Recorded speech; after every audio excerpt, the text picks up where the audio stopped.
Hello friends नमस्कार welcome back to my channel. तो friends आज वीडियो रे आमे ब्लाउज को केमती फिटिंग करिबा ताहा जानिबा।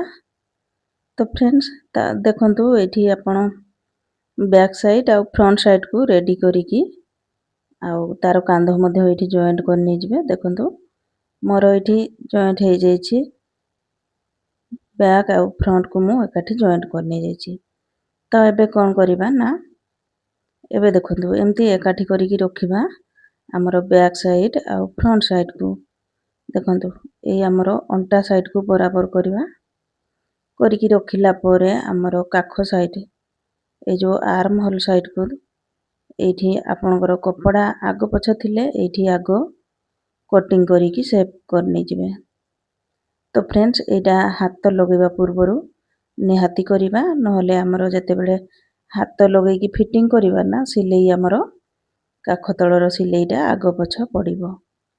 तो हाथ लगेबा पूर्वरु आमे एहाकु थरे निश्चय चेक करिबा। देखंतु एमिति ही मु आ गोटे साइड को मध्य एठी कपड़ा को बराबर करनी जाउची। देखंतु एठी मध्य मोर हल्का आगो पछ अछि कपड़ा। तो याकु मध्य एठी कटिंग करिकी पूरा एठी समान करनेली। एठी देखंतु फ्रेंड्स एठी आपनकर फिटिंग लाइन पर्यंत समान रखि नै जिवे 2 रु 1.5 इंच पर्यंत कपड़ा को पूरा समान करिकी रखिबे कटिंग करिकी। देखंतु एटा हमर हेई गला साइड।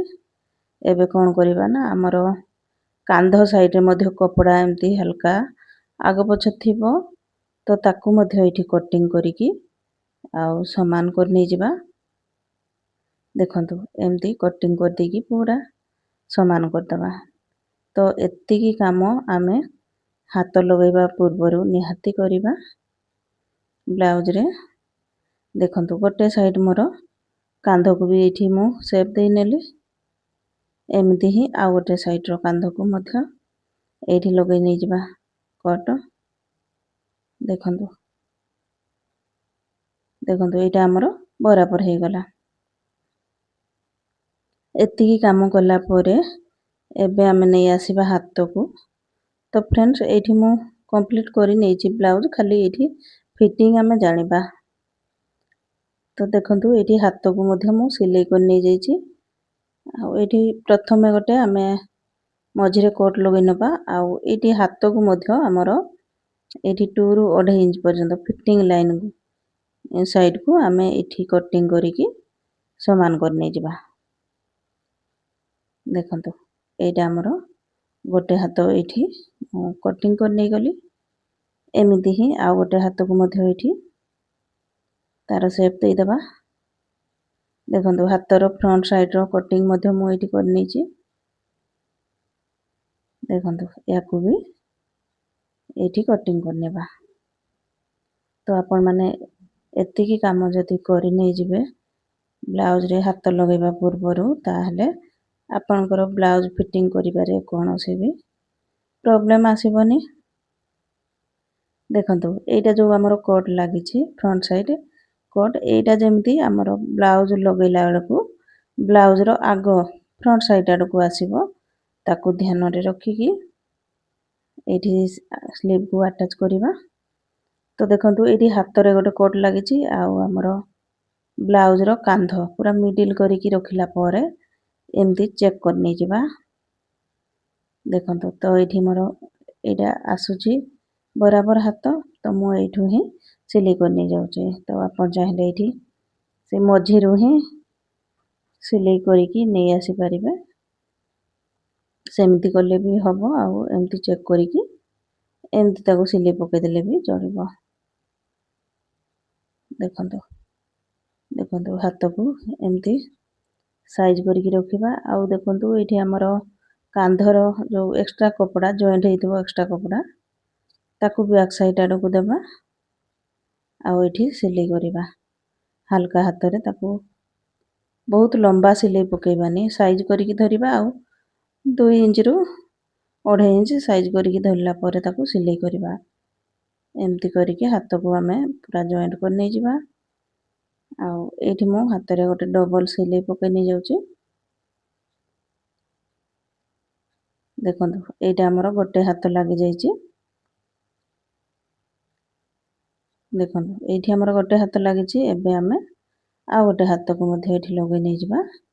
ସେମିତି ଚେକ୍ କରି ନେଇଯିବା ପୁରା ମଝିରେ ତାକୁ ରଖିକି, ତାପରେ ଏଇଠି ସିଲେଇ କରିବା ଷ୍ଟାର୍ଟ କରିବା।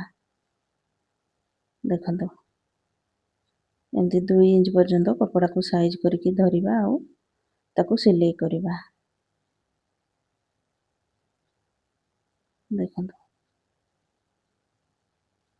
ଏଇଠି ଆମର ସୋଲ୍ଡର କପଡ଼ାକୁ ବ୍ୟାକ୍ ସାଇଡ୍ ଆଡ଼କୁ ଦେଇକି ହାତକୁ ଜଏଣ୍ଟ କରି ନେଇଯିବା। ତ ଏମିତି ହିଁ ଆପଣମାନେ ମଧ୍ୟ ସ୍ଲିଭ୍ ଆଟାଚ୍ କରିନେବେ। ତ ଦେଖନ୍ତୁ ଏଇଠି ମୋର ଆଉ ଗୋଟେ ହାତ ମଧ୍ୟ ଏଇଠି ଲାଗିଯାଇଛି। ଏଇଠି ମଧ୍ୟ ଡବଲ ଷ୍ଟିଚ୍ ନିହାତି ପକେଇ ନେଇଯିବା। ଦେଖନ୍ତୁ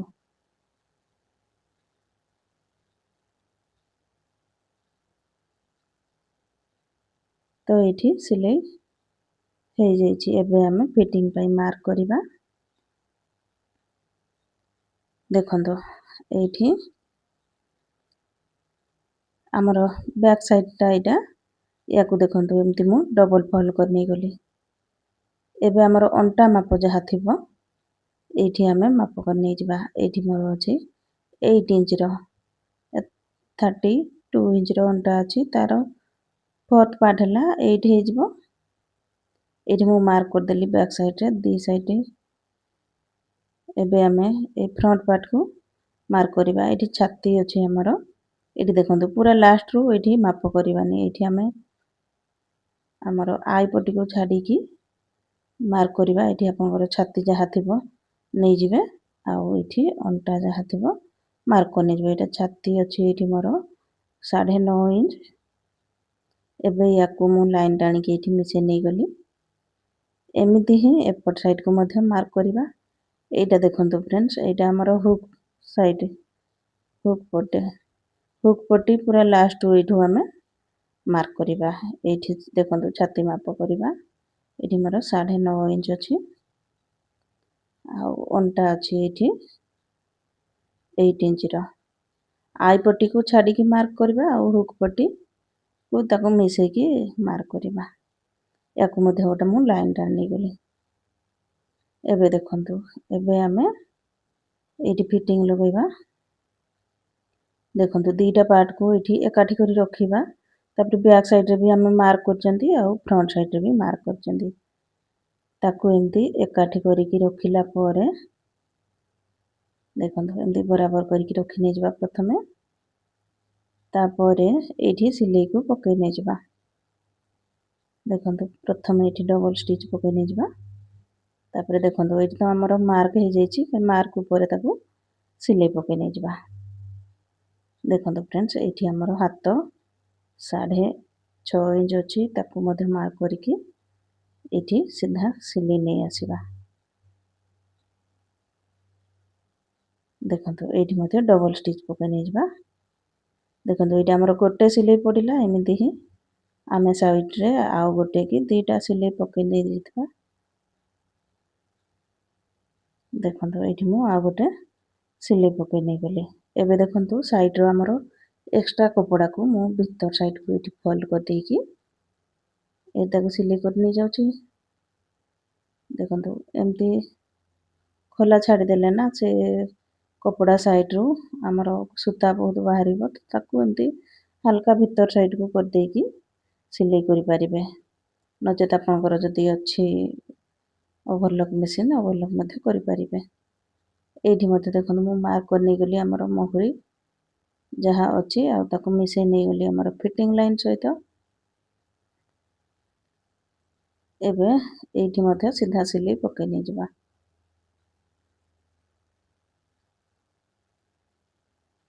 ଦେଖନ୍ତୁ ଏମିତି କରିକି ପୁରା ସିଧା ସିଲେଇଟେ ନେଇ ଆସିବା। ଏଇଠି ମଧ୍ୟ 2 ସୁତ ଛାଡ଼ିକି ଆଉ ଗୋଟେ ସିଲେଇ ପକେଇଦବା। ଏଇଠି ଆପଣଙ୍କର ଯଦି ଚାହାନ୍ତି କଷ୍ଟମର, ତା ଫିଟିଙ୍ଗ ଯଦି ଲାଗିଲା ଗୋଟେ ସିଲେଇ ଖୋଲିଦେଲେ ତାଙ୍କୁ ଆରାମରେ ଏଇଠି ହେଇଯିବ। ଢିଲା କିମ୍ବା ଟାଇଟ୍ କରିପାରିବେ ଏଇଠି। ଏଠି ଏକ୍ସଟ୍ରା କପଡ଼ାକୁ ଭିତର ସାଇଡ଼କୁ ମଡ଼ି ଦେଇକି ୟାକୁ ସିଲେଇ କରିଦେବା। ତ ଫ୍ରେଣ୍ଡସ୍ ଦେଖିଲେ କେତେ ସହଜରେ ଆମର ବ୍ଲାଉଜର ଫିଟିଂ ହେଇଗଲା। ତ ଫ୍ରେଣ୍ଡସ୍ ମୁଁ ତ ଏମିତି ହିଁ ଫିଟିଂ କରେ। ଆପଣମାନେ କେମିତି ସିଲେଇ କରନ୍ତି, ଫିଟିଂ କେମିତି କରନ୍ତି ବ୍ଲାଉଜକୁ କମେଣ୍ଟ ମାଧ୍ୟମରେ ନିଶ୍ଚୟ ଜଣାଇବେ। ତ ଭିଡ଼ିଓ ଭଲ ଲାଗିଲେ ଭିଡ଼ିଓରେ ଗୋଟେ ଲାଇକ୍ କରିବେ। ମୋ ଚ୍ୟାନେଲରେ ନୂଆ ଥିଲେ ଚ୍ୟାନେଲକୁ ସବସ୍କ୍ରାଇବ୍ କରିନେବେ। ତ ଫ୍ରେଣ୍ଡସ୍ ଏ ଦେଖନ୍ତୁ ଆମର କମ୍ପ୍ଲିଟ୍ ବ୍ଲାଉଜ, ତାର ସାଇଡ଼ର ସିଲେଇ ମଧ୍ୟ ପୁରା ସିଧା ହିଁ ଆସିଛି। ତ ରେଡ଼ି ଯେ ହେଇଯାଇଛି ଆମର ବ୍ଲାଉଜ। ତ ଫ୍ରେଣ୍ଡସ୍ ଏଇଠି ଦେଖନ୍ତୁ ତାର ବ୍ୟାକ୍ ସାଇଡ଼ରେ ତାର ଏଇଠି ଗୋଟେ ସାଇଡ଼ ହିଁ ବର୍ଡ଼ର ଦେଇଥିଲା, ଆମର ଅସାର ବର୍ଡ଼ର। ତ ତାକୁ କଟିଂ କରିକି ମୁଁ ବ୍ୟାକ୍ ସାଇଡ଼ରେ ଦେଖନ୍ତୁ ଏମିତି ଡିଜାଇନ୍ ଦେଇଦେଇଛି। ଆଉ ହାତରେ ବି ବର୍ଡ଼ରକୁ ଏଇଠି ଲଗେଇ ଦେଇଛି। ତ ଫ୍ରେଣ୍ଡସ୍ ଆଜିର ଭିଡ଼ିଓ ଭଲ ଲାଗିଲେ ଭିଡ଼ିଓରେ ଗୋଟେ ଲାଇକ୍ କରିବେ। ଚ୍ୟାନେଲରେ ନୂଆ ଥିଲେ ଚ୍ୟାନେଲକୁ ସବସ୍କ୍ରାଇବ୍ କରିବେ। ଏମିତି ହିଁ ଆଗକୁ ଆହୁରି ନୂଆ ନୂଆ ଭିଡ଼ିଓ ଆସିବ। ତ ଥ୍ୟାଙ୍କସ୍ ଫର୍ ୱାଚିଂ।